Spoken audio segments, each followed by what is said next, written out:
আমাদেরকে গ্রেফতার করেছিল, আমরা বিচার ব্যবস্থার প্রতি ভরসা রেখেছিলাম। আজকে মাননীয় বিচারপতি আমাদেরকে মুক্তি দিয়েছে।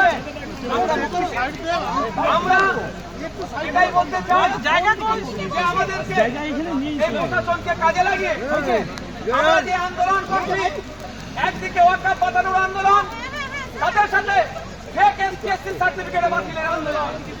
একদিকে যেমন এসআইআরের নামে নাগরিকদেরকে আতঙ্কিত করা হচ্ছে, আতঙ্কিত মুক্ত সালমান ভাই, এই ডি ভোটারের নামে মানুষকে যে ভয় দেখানো হচ্ছে, সালমান ভাই ভয়টাকে দূরীভূত করার জন্য আমাদের যেমন ধন্যবাদ ছিল, সাথে সাথে ওবিসি নিয়ে যে ধরনের পিছড়ে বর্গের হিন্দু মুসলমান সমাজের মধ্যে জলগালা হচ্ছে, তারা আজকে উচ্চশিক্ষায় ভর্তি হতে পারছে না, জয়েন্ট পাস করার পরেও কলেজে যেতে পারছে না, মেডিকেল কলেজে ঠিকঠাক অ্যাডমিশন হচ্ছে না।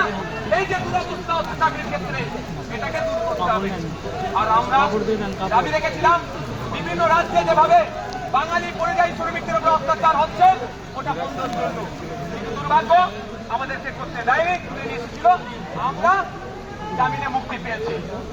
আমি এখানে আমাদের লিডাররা ছোট্ট ছোট্ট গুটি কয়েক কথা বলবে, কারণ এখানে যে লিডাররা আছে তাদের ভক্তরা এখানে এসে উপস্থিত হয়েছে।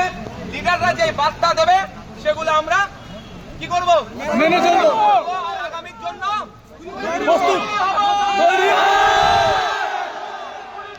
পুলিশকে দিয়ে এই ওয়াকফ সংশোধনী থামাতে পারবে না,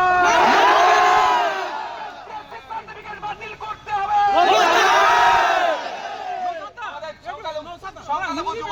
যুব ফেডারেশনের পক্ষ থেকে মৌলানা কামরুজ্জামান সাহেব আপনাদের সামনে বক্তব্য রাখবেন।